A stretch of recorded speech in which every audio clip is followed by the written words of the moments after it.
Welcome to the West Ham Voice. Thank you for joining me. Couple of things that I'm going to talk about today. Some of our players are in the news at the moment, and I'm going to cover one or two stories that have been picked up over the last 24 hours or so. And of course, I'm bringing you an update on all the latest transfer rumours and doing a bit of comparison.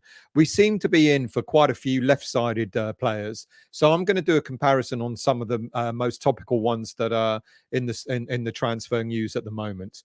But let's start off first of all with some of our own players. And I don't know how many of you have read that now that Declan Rice has quashed any rumours about him leaving West Ham United this summer, inevitably the focus has moved on to other players in the West Ham camp. And Jarrod Bowen is one of them. Now, there's a story online that apparently Arsenal are encouraged that they may be in for Jarrod Bowen, and they may be able to tempt him to move to North London this summer. Come on, people. Let's not believe everything we read and hear, as I always keep saying. Apparently, Arsenal are in the race for Jarrod Bowen, and so are Chelsea. And of course, so have Liverpool been.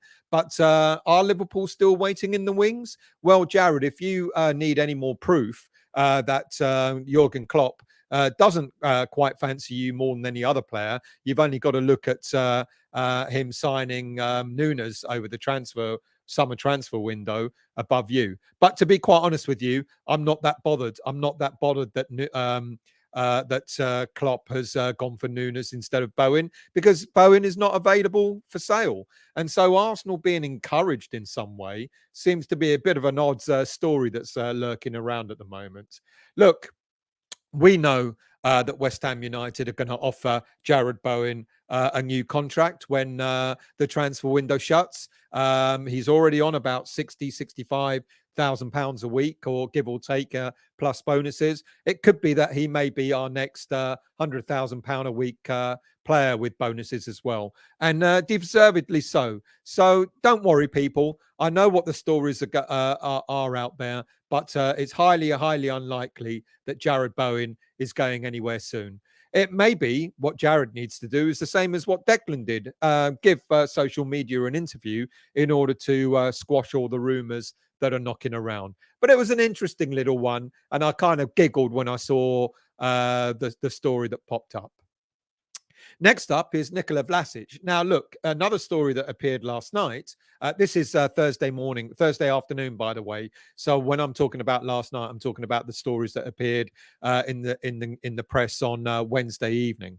Apparently, he's ready to return to Hajduk Split, one of his original clubs. Now, this has come from Croatian coach Dean Klefuric, amongst anything. So I think this is wishful thinking from the Croatian coach, that he's kind of worried that Vlasic is not going to get an awful lot of game time if he remains at West Ham. And he's kind of touting the player on our behalf. Look, there were stories that Torino had made moves for the player. They wanted a loan move, but that doesn't seem to have materialized. It's kind of gone a little bit quiet there. And now the Croatian coach is suggesting that he might return to Hajduk Split. Look, it's highly unlikely that Vlasic is going to return to his homeland. Not because, he shouldn't or anything like that, but the level of football in Croatia is far inferior to the Premier League. And I don't think the player himself would fancy going back to playing football in Croatia at this stage in his career. There may be other moves coming up. Torino are beginning to sound out again after going quiet for quite a number of weeks. But let's see what happens there. I've got a feeling that it's possible that this might be a sort of a late transfer, maybe a loan signing elsewhere for the player, rather than him staying at West Ham United. Next up is Nayef Aguerd. Now, look, we've all read the story that he thanked Professor James Calder for the surgery on his on his ankle. We now are aware that it's not a broken ankle, but it's a torn ankle ligament. And I've looked into this, and I've taken the time. I know, sad as it sounds, I've taken the time to read up on how long the recovery period is for a torn ankle ligaments, and it could be anything from around 6 weeks to up to 6 months. Rehabilitation. Now, look, when you have surgery on torn ankle ligaments, after 10 days, you can remove the stitching. After 3 weeks, the cast is removed. After 6 weeks, you can probably start walking freely. And it could be anything up to 3 to 6 months to rehabilitate, dependent on the severity of the injury. I'm not suggesting for a moment that it's going to take a whole 6 months for Aguerd to recover, but we might have to be prepared that that might be the situation with him. Let's hope it's sooner rather than later. And that moves me on to Issa Diop. Now, we all know that I've mentioned it already, that David Moyes has pulled the possible transfer of Diop.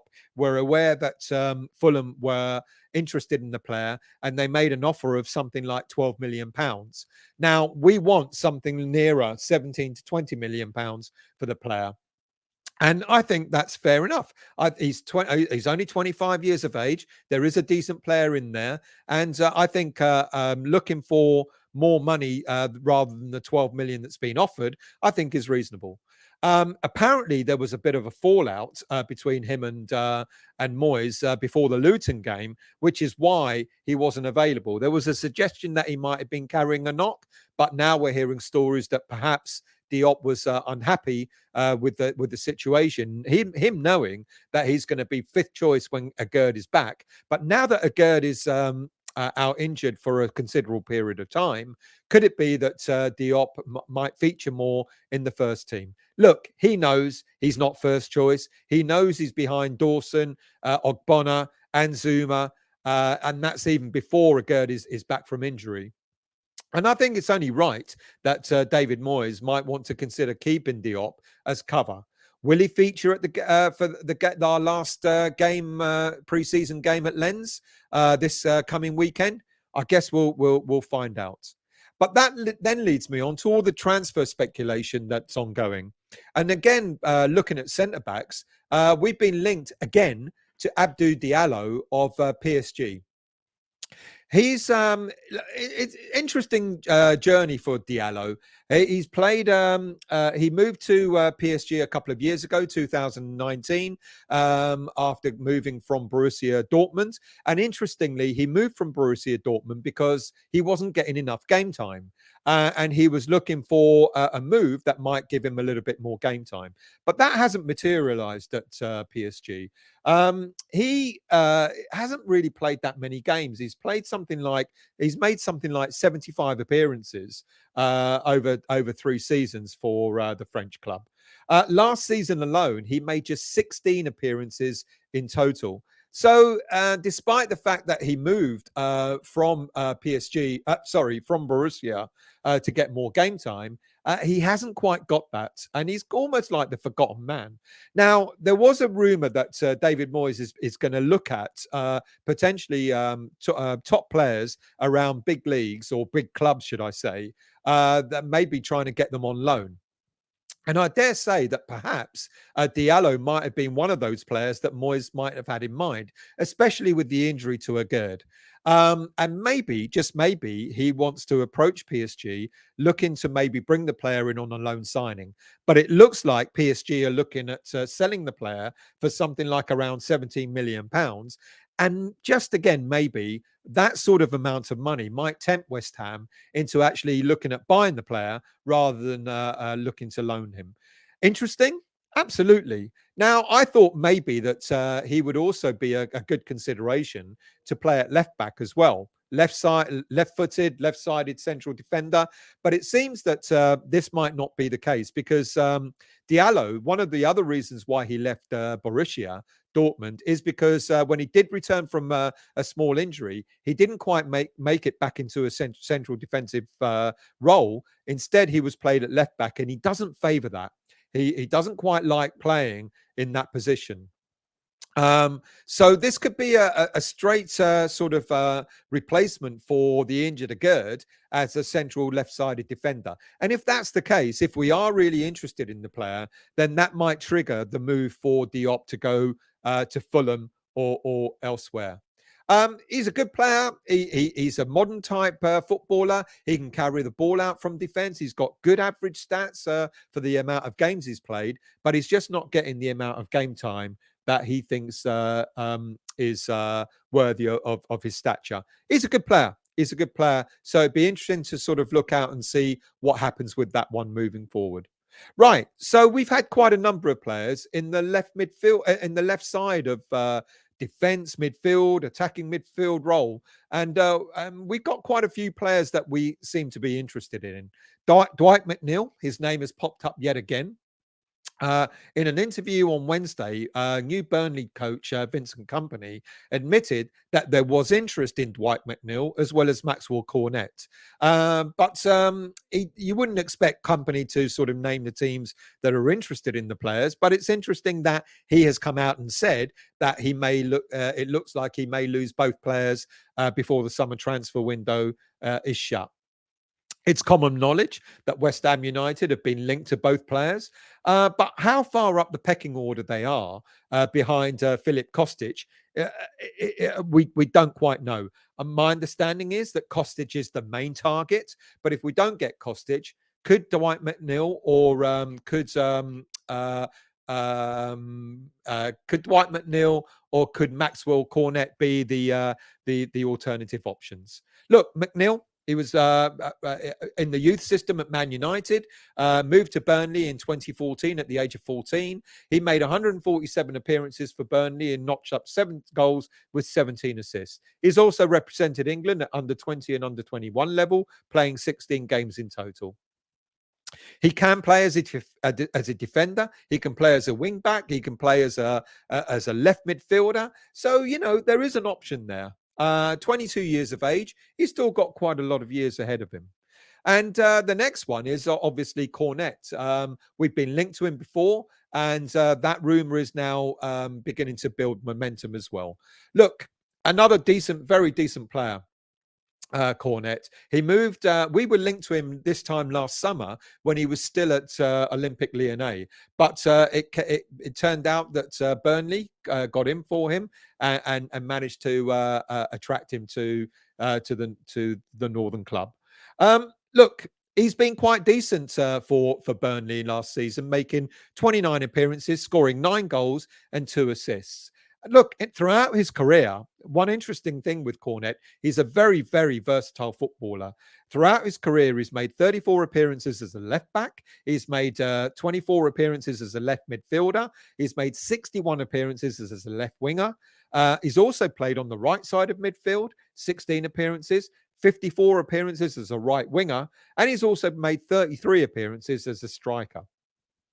In his inaugural career, in his one season at Burnley, he's only played left back at just one time. He's played left midfield 8 times, left wing 6 times, right midfielder and second striker once each, and as a striker 12 times. So he was used more as a striker than anything else. Look, it's clear that he's much more sort of inclined to be more of an attacking player, but he can play as a left wing back as well, which is good. And he'll certainly provide competition for Aaron Creswell and Arthur Masuaku on the left side of that pitch. Born in Ivory Coast, his parents moved to France when he was only 3.5 years of age. But he made usually French youth systems offer places to players when they sort of turn 10 years old. But he joined the Metz youth system at the age of 6. And at the age of 17, he made his senior debut for the club. And in 2020, it was the first time that Cornet was actually used as a makeshift left back when he was at Olympique Lyonnais. Other defenders at the time, left backs, were both injured, and he was used there as a sort of test, but he did so well that he remained in that role throughout that whole season. He's gone on to make 305 senior appearances, 61 goals, 31 assists, which is not bad. For Lyon itself, he made 252 appearances. So that's why Burnley came in for him and were interested in signing the player. Cornet has also represented the Ivory Coast after representing France at up to 21 level, but he made the decision to become a senior national for the Ivory Coast in 20 when he turned 21. Decent player. Would be a very good alternative to Filip Kostic if we don't manage to get this one over the line. The latest rumor for Kostic is that we have made 2 bids already. The first one was rejected at £12 million, but the second bid has apparently been considered. He's said to have turned down other offers from Champions League teams and may well be interested in moving to West Ham United instead. Look, we can offer him almost double his wages at around about £80,000 a week. He's got the same agent as Gianluca Scamacca, so we've got a good relationship there with Alessandro Lucci. But the one thing with Kostic is a couple of things. He has to decide whether he moves from Champions League football to play Premier League football with a more lucrative contract, but he also may decide that he wants to stay at Eintracht Frankfurt in order to be a free agent. He can sign for a foreign club in January, and that's not far away, and then he can move as a free agent next summer. Look, I've talked about Kostic quite a few times. We know about his history. Born in Serbia, he's had a good snap. He's had a number of spells in German clubs, etc. And he's really made a name for himself at Eintracht Frankfurt. Attack-minded, he can play as a wing-back, traditional left winger role. Extremely adaptable. So between him and Maxwell Cornet, you can see there are a lot of similarities there between the two players. He can play in a versatile, sort of system in a 4-1-4-1, 4-2-3-1, but always out on the left side of the pitch. So it's quite interesting to see whether we actually get to sign Kostic and if he agrees to come to us. But what's the difference between him and Cornet? So I've had a look at their stats. I've had a look at their details, and you can see from here, you can sort of compare.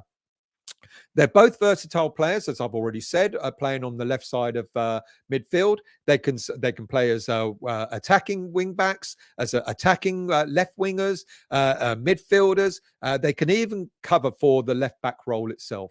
So they're both adaptable, and there's not a lot to choose in terms of their style of play between them. I guess the bigger point is that Kostic is an assist king. He takes set pieces, corners, etc., and the number of goals that he's created for his team is superb. And you can see from this, look, senior games played between them. Kostic has got, Kostic is 29 years of age. Cornet is 25. Kostic has played far more games. But look at the number of goals. Only 6 more than Cornet over his career. But the number of assists, 101 assists to the 31 that Cornet has made. Last season alone, Kostic has played far more games, but being involved in Europe, etc., making 42 appearances to Cornet's 29. 7 goals in the league, this is. 7 goals in 7 goals overall, my mistake, to Cornet's 9, but 15 assists to Cornet's 2. If you look at last season specifically, of course, Kostic has played in the Bundesliga, playing 2,500 minutes to Cornet's 1,700. And you can see in the league itself, only 4 goals for Kostic and 9 goals for Cornet. 9 assists in the league to Cornet's 1. Shot accuracy, Kostic is better. Pass accuracy, they're about the same. Crossing accuracy, much better for Kostic. Take on success is the same. Ground duel success is roughly the same. But then when it comes to the defensive duties, Kostic again is marginally better. 20 clearances to Cornet's 13, 15 interceptions to Cornet's 10, but blocks, Cornet has the better of that. So you can see they're quite similar. There's not a lot to choose from, but when it comes to assists, Kostic is the assist king. Right, so we have one other player, a couple of other players to talk about, primarily Peter Zielinski of Napoli. Look, depending on what rumours you go by, the player is valued at either £43 million, £35 million, and apparently now Napoli will accept anything under £30 million for the player. We've made it's rumoured that we made a £20 million bid, which was rejected. And we're looking like we might be going in with a second offer of around £30 million. Look, one of the things here is we're hearing an awful lot that the player himself is not kind of convinced that he wants to come to West Ham United. So we've got to look at trying to convince him that West Ham would be a good move for him. And one of the ways to convince him is by offering him almost double his current salary of £5 million a year. He's currently on about 3.3 million euros. So £5 million is give or take about 6 million euros, which will take him to about £93,000 a week wages, which is approximately something like £30,000 a week more than he's currently on. Look, he's been a key part of the Napoli setup, but last year and certainly in the second half of the season, he wasn't a regular starter, sort of being used more from the bench than anything else. One thing is, at 28 years of age, he could be an experienced alternative to Lingard now that we've not managed to convince Lingard to come to West Ham.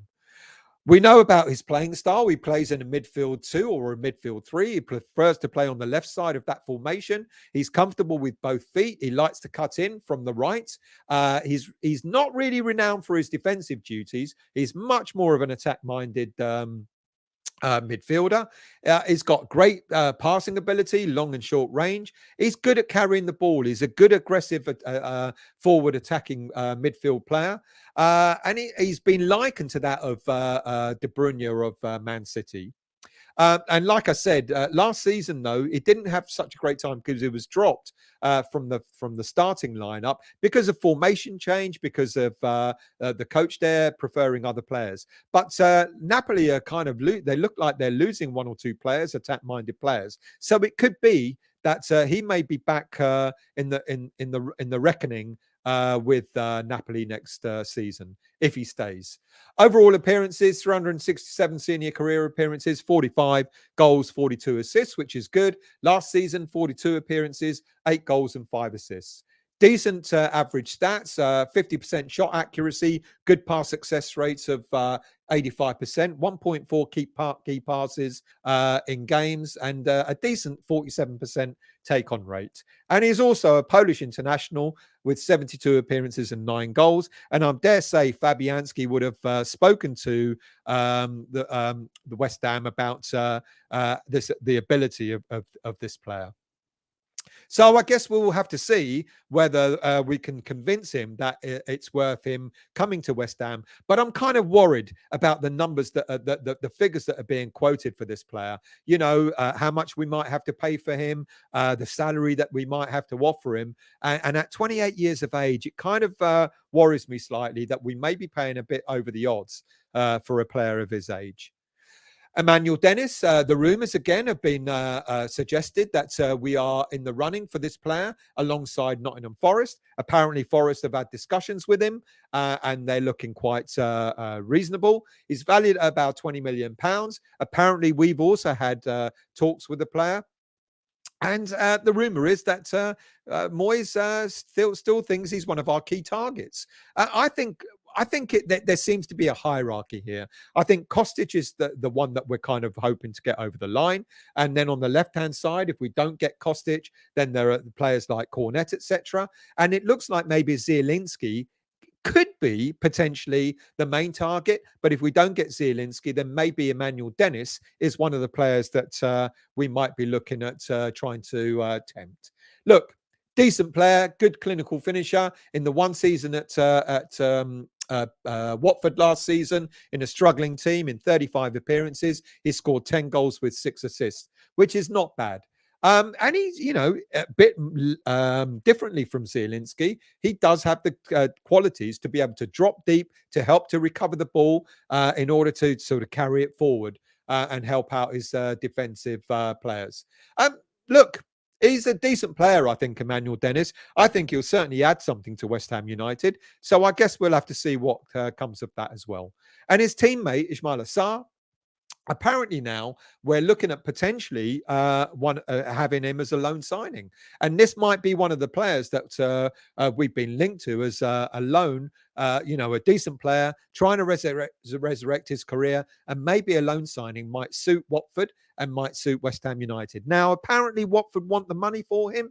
They know his value. He's valued quite highly at 25 million pounds. So it will be sort of remain to be seen if they will accept a loan signing for the player. But apparently, we still have an interest in him as well. And finally, apparently, our interest in Ben Brereton Diaz looks to have died down a little bit. Look, Blackburn manager Dale Thomason suggested that he expects Diaz to leave this summer. Apparently, we sent scouts out to the Blackburn Lincoln friendly last weekend. But does it mean that he falls behind Kostic? He falls behind maybe even Maxwell Cornet in the pecking order when it comes to transfers? It's quite possible, because it's rumoured that despite the fact that we've sent scouts out to watch him, the interest has waned. And could it also be because we've now just signed Scamacca? There are other targets being chased as well, and a club source has said there are other priorities, and that the Diaz signing is very unlikely. So it looks that maybe, quite possibly, the approach for Kostic may be gathering momentum. And if we sign Kostic, I don't think that we'd be looking at getting Brereton Diaz in. But again, it remains to be seen. We know his style of play. He's an attacking second striker. He's adaptable as playing as a striker. He can play from the left side, cutting in a bit like Bowen on the right side.